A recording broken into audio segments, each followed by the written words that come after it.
Assalamualaikum warahmatullahi wabarakatuh.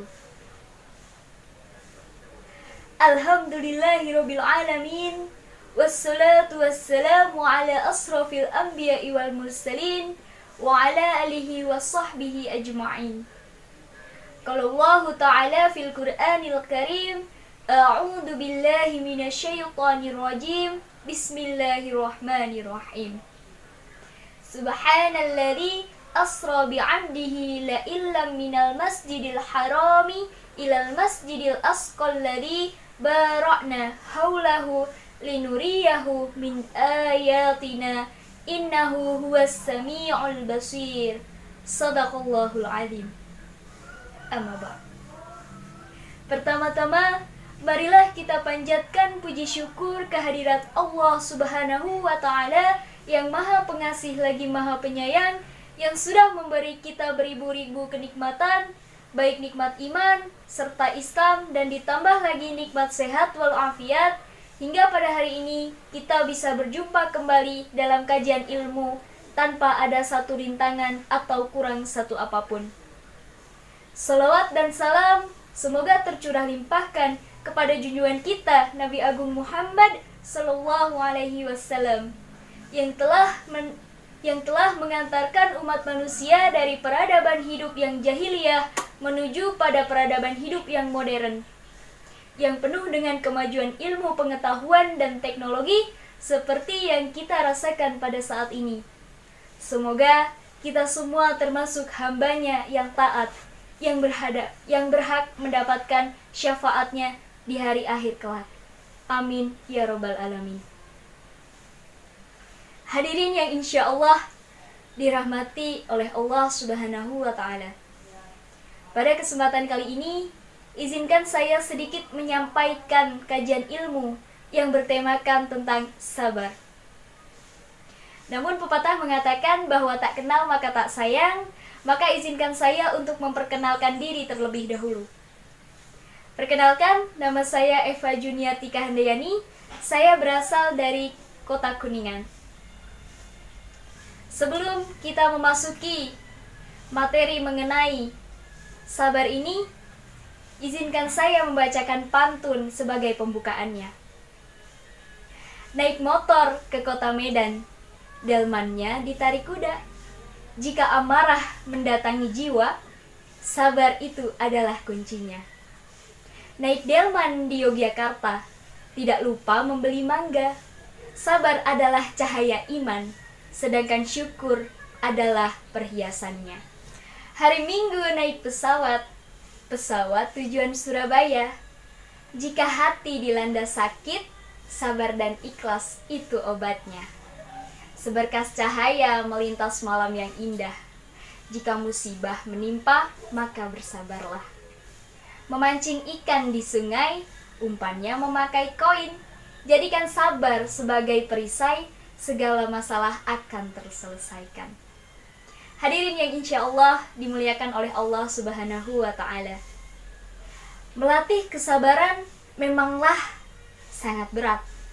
Namun, apakah hadirin sekalian tahu bahwasanya ketika kita sudah menanamkan sikap sabar di dalam diri kita dan mengamalkannya di kehidupan sehari-hari, maka kita akan menuai buah yang sangat manis nantinya. Allah Subhanahu wa Ta'ala berfirman dalam Quran surat Al-Baqarah ayat 153 yang berbunyi, A'udzu billahi minasyaitonir rajim. Bismillahirrahmanirrahim. Ya ayyuhalladzina amanu ista'inu bis-sabri was-salah. Innallaha ma'as-sabirin. Yang artinya, wahai orang-orang yang beriman, mohonlah pertolongan kepada Allah dengan sabar dan salat. Sungguh, Allah beserta orang-orang yang sabar. Hadirin yang insya Allah dimuliakan oleh Allah Subhanahu wa Ta'ala. Dalam ayat tersebut disebutkan bahwa Allah bersama orang-orang yang sabar. Apakah ada yang lebih indah apakah ada yang lebih manis daripada kebersamaan dengan Allah? Siapa yang tidak mau dekat dengan Allah? Siapa yang tidak mau dicintai oleh Allah? Maka jawabannya pasti mau. Oleh karena itu, mari kita bersama-sama menjadi orang yang lebih sabar dalam menghadapi segala cobaan, dalam menahan amarah dalam kehidupan ini. Bahkan dalam surat Al-Imran ayat 146 Allah berfirman, Wallahu yuhibbus sabirin, yang artinya, dan Allah mencintai orang-orang yang sabar. Bagaimana? Bukankah sungguh manis jika kita dicintai oleh Allah? Siapa yang gak mau dicintai sama Allah? Pasti semua orang mau dicintai sama Allah. Oleh karena itu, mari kita dari sekarang menerapkan sikap dan sifat sabar dalam kehidupan sehari-hari. Hadirin yang insya Allah dirahmati oleh Allah Subhanahu wa Ta'ala. Berbicara mengenai sabar, ada yang tahu apa arti dari sabar? Gimana? Ada yang tahu apa artinya? Sabar dalam bahasa Arab berarti radya atau ridho, tajallada atau mengikat, tahammala atau bertahan, ihtamala atau menahan, dan dalam menghadapi sesuatu fi hudu wa itmina'an atau dalam ketenangan, dan yang terakhir dunna sya'wa atau tanpa mengeluh. Dari arti-arti tersebut, maka bisa kita tafsirkan bahwasannya sikap sabar berarti menahan, bertahan, dan ridho. Ada pula dalam menghadapi sesuatu, kita juga harus dalam keadaan ketenangan dan tanpa mengeluh. Entah itu dalam menghadapi apapun yang ada di dalam kehidupan. Namun, banyak orang yang berkata atau merasakan bahwa tidak mudah untuk 5 kata ini ya, atau sabar. Banyak yang bilang susah menahan amarah, kadang orangnya gak sabaran. Banyak, mungkin itu memang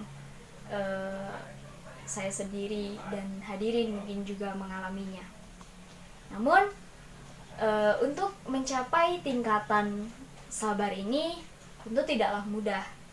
Diperlukan tahapan-tahapan di mana kita harus membiasakan diri step by step, belajar untuk menahan, belajar untuk bersabar dalam menghadapi apapun itu.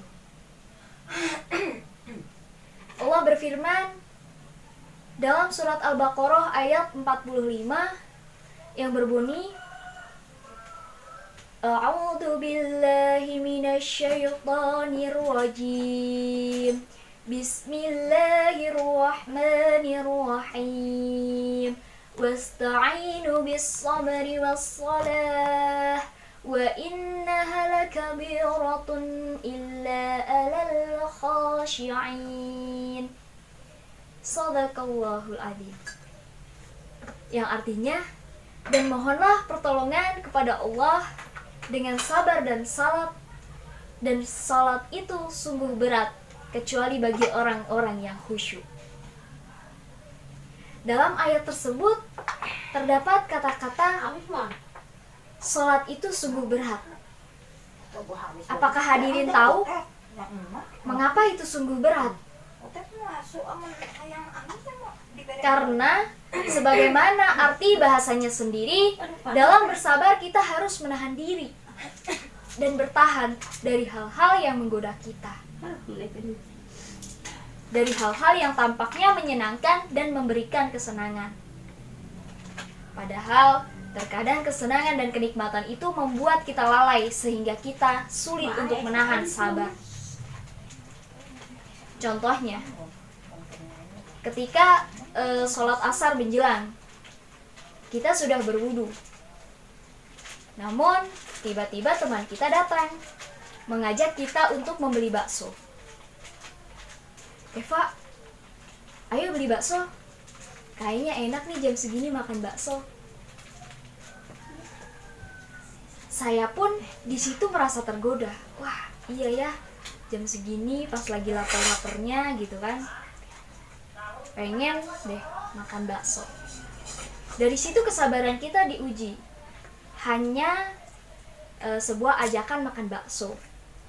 Apakah kita lantas makan bakso atau kita lantas melanjutkan untuk sholat asar terlebih dahulu?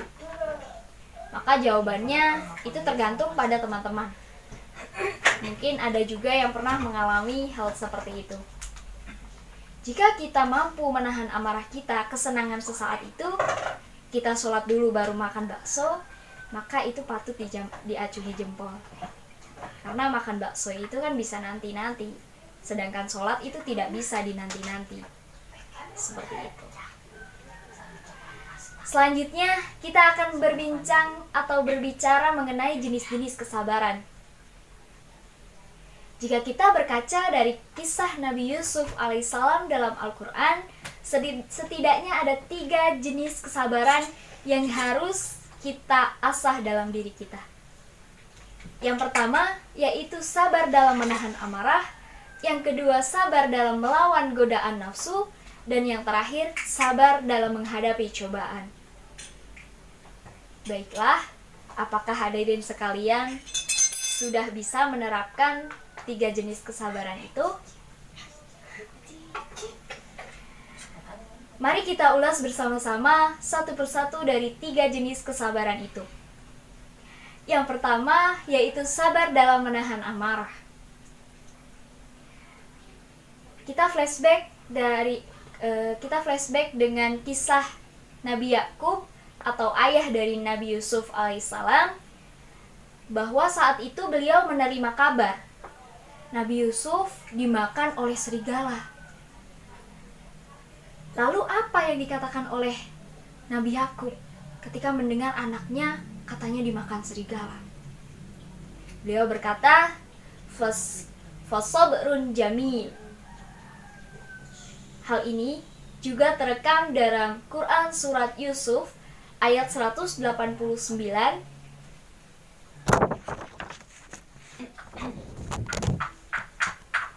yang artinya, dan mereka datang membawa baju gamisnya yang berlumuran darah palsu.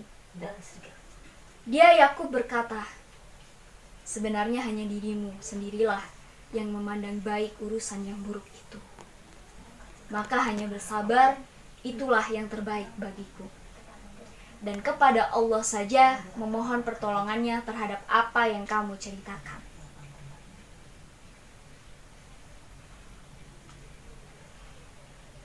Kesabaran menahan amarah juga ditunjukkan oleh Nabi Yusuf alaihissalam di penghujung kisahnya saat Nabi Yusuf telah menjadi orang besar dan para saudaranya yang dulu menghinanya, yang dulu mengejeknya, tiba-tiba meminta maaf kepadanya. Lalu, bagaimanakah tanggapan Nabi Yusuf terhadap saudaranya itu? Apakah ada yang tahu cerita Nabi Yusuf yang ini? Silakan. Apakah Nabi Yusuf lantas mencaci maki, memiliki rasa dendam? Tentu jawabannya tidak. Beliau tidak memarahi ataupun mencaci maki saudaranya yang dulu memiliki kesalahan dengan beliau. Justru beliau berkata, sebagaimana terekam dalam Al-Quran Surat Yusuf ayat 92, Qala la tasriba alaikumul yawm yaghfir lahu lakum wa huwa arhamur rahimin. Yang artinya, dia Yusuf berkata, pada hari ini tidak ada cercaan terhadap kaum, mudah-mudahan Allah mengampuni kalian dan Dia Maha Penyayang di antara para penyayang. Masya Allah. Nabi Yusuf tidak mencaci balik. Nabi Yusuf tidak memiliki rasa dendam di hatinya, tetapi Nabi Yusuf mengikhlaskan. Nabi Yusuf memaafkan. Dan malahan Nabi Yusuf mendoakan saudaranya agar dia diampuni oleh Allah Subhanahu wa Ta'ala. Lalu bagaimana jika kisah ini terjadi kepada kita di kehidupan sehari-hari? Ketika ada orang yang mencaci maki kita, ketika ada orang yang membenci kita, mengatai dengan kata-kata kotor, apakah lantas kita terima? Apakah lantas kita bisa menerapkan perilaku Nabi Yusuf tadi di kehidupan kita? Jawabannya adalah kembali ke diri kita masing-masing. Namun alangkah baiknya jika kita juga menerapkan sikap sabar tersebut di dalam diri kita. Meskipun memang itu sulit, namun kita harus berusaha step by step. Seperti itu. Dalam kitab Sahih Muslim, Rasulullah SAW bersabda yang diriwayatkan oleh Abu Hurairah, "Jika salah seorang di antara kamu berpuasa, hendaklah dia tidak berkata-kata yang kotor ataupun melakukan perbuatan yang bodoh. Dan jika ada seseorang yang mencelanya atau mengajaknya bertengkar, maka hendaklah ia berkata, 'Sesungguhnya aku seorang yang sedang berpuasa.'" Hadis riwayat Muslim. Dari hadis tersebut juga kita bisa menerapkan sikap sabar di saat kita sedang menjalani ibadah puasa. Di mana ketika kita berpuasa tidak hanya menahan haus, tidak hanya menahan lapar, tetapi kita juga harus menahan hawa nafsu yang ada di dalam diri kita. Jenis sabar yang selanjutnya adalah sabar melawan godaan nafsu. Kita flashback lagi dengan cerita Nabi Yusuf alaihissalam pada kala itu. Beliau sudah beranjak dewasa dan beliau digoda oleh seorang wanita cantik untuk melakukan sesuatu yang dilarang oleh Allah Subhanahu wa Ta'ala. Lalu, bagaimanakah sikap Nabi Yusuf menanggapi perlakuan dari wanita cantik itu? Apakah hadirin ada yang tahu jawabannya? Apakah Nabi Yusuf lantas mengiyakan ajakan wanita tersebut? Ada yang tahu? Ayo. Tentu jawabannya adalah tidak. Nabi Yusuf beliau berlindung kepada Allah dan berlari menjauhi godaan itu. Beliau menolak mentah-mentah ajakan wanita cantik itu. Bagaimana jika hal tersebut terjadi juga kepada kita? Kita diajak bermaksiat oleh teman kita. Biasanya maksiat itu adalah sesuatu hal yang menyenangkan untuk dilakukan. Padahal, naudzubillah, itu merupakan dosa yang sangat besar. Lalu, apakah lantas kita menolaknya? Ini barangkali di sini ada hadirin laki-laki gitu ya, terus diajak sama cewek nih, cantik banget. Diajak ke suatu tempat untuk melakukan hal-hal yang buruk atau tidak terpuji. Apakah lantas laki-laki itu mengiyakan ajakan wanita itu? Wanitanya cantik loh. Wallahu alam ya. Kita balik lagi ke diri kita masing-masing. Tapi alangkah baiknya kita juga harus bisa menahan sabar dalam godaan nafsu. Perihal sabar ini, dalam surat Yusuf ayat 23 Allah juga menceritakan, yang artinya, dan perempuan yang dia Yusuf tinggal di rumahnya menggoda dirinya, dan dia menutup pintu-pintu lalu berkata, marilah mendekat kepadaku. Yusuf berkata, aku berlindung kepada Allah, sungguh Tuhanku telah memperlakukan aku dengan baik. Sesungguhnya orang yang zalim itu adalah orang yang tidak akan beruntung. Sudah jelas dari ayat tersebut, Nabi Yusuf menolak mentah-mentah ajakan wanita tersebut. Jenis sabar yang terakhir yaitu sabar dalam menghadapi cobaan. Kita juga harus sabar dalam menghadapi musibah, cobaan yang mungkin menghampiri kita, yang mungkin menimpa kita. Dalam surat Yusuf, Allah mengisahkan bagaimana sang raja bermimpi melihat 7 ekor sapi betina yang gemuk dimakan oleh 7 ekor sapi betina yang kurus. Selanjutnya, ia juga melihat 7 tangkai gandum yang hijau, yang subur, dan 7 tangkai lainnya yang kering. Lalu Nabi Yusuf mentakwilkan atau menafsirkan mimpi yang dialami oleh raja tersebut sebagaimana berikut. Dia Yusuf berkata, agar kamu bercocok tanam 7 tahun berturut-turut sebagaimana biasa. Kemudahan apa yang kamu tuai, hendaklah kamu biarkan ditangkainya, kecuali sedikit untuk kamu makan. Kemudian setelah itu akan datang 7 tahun yang sangat sulit, yang menghabiskan apa yang kamu simpan untuk menghadapinya, kecuali sedikit dari apa bibit gandum yang kamu simpan.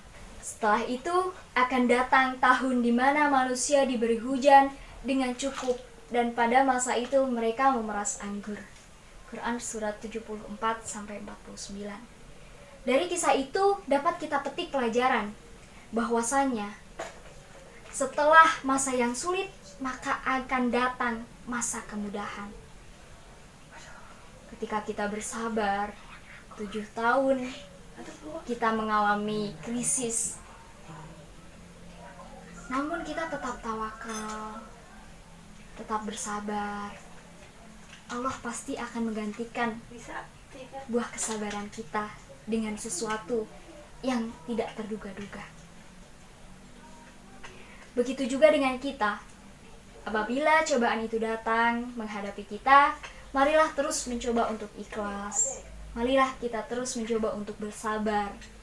Meskipun jika dijalani memang terasa sangat sulit, terasa sangat sakit. Namun percayalah bahwa kita akan menuai buah yang manis atas kesabaran yang sudah kita tanam. Itulah sedikit kajian ilmu yang dapat saya sampaikan. Semoga bermanfaat dan bisa menjadi pembelajaran untuk diri saya sendiri dan hadirin sekalian yang insya Allah dirahmati oleh Allah Subhanahu wa Ta'ala. Ada kurang dan lebihnya, mohon dimaafkan. Yang benar datangnya hanya dari Allah Subhanahu wa Ta'ala, dan yang salah, hilaf atau keliru itu datangnya dari saya pribadi sebagai manusia biasa yang tidak pernah luput dari salah, hilaf, dan dosa. Jika ada sumur di ladang, boleh kita menumpang mandi. Jika ada umur yang panjang, boleh kita berjumpa lagi. Akhirul kalam, subhanakallahumma wa bihamdika asyhadu an la ilaha illa anta astaghfiruka wa atubu ilaih. Wallahul muwafiq ila aqwatul muthariq. Wassalamualaikum warahmatullahi wabarakatuh.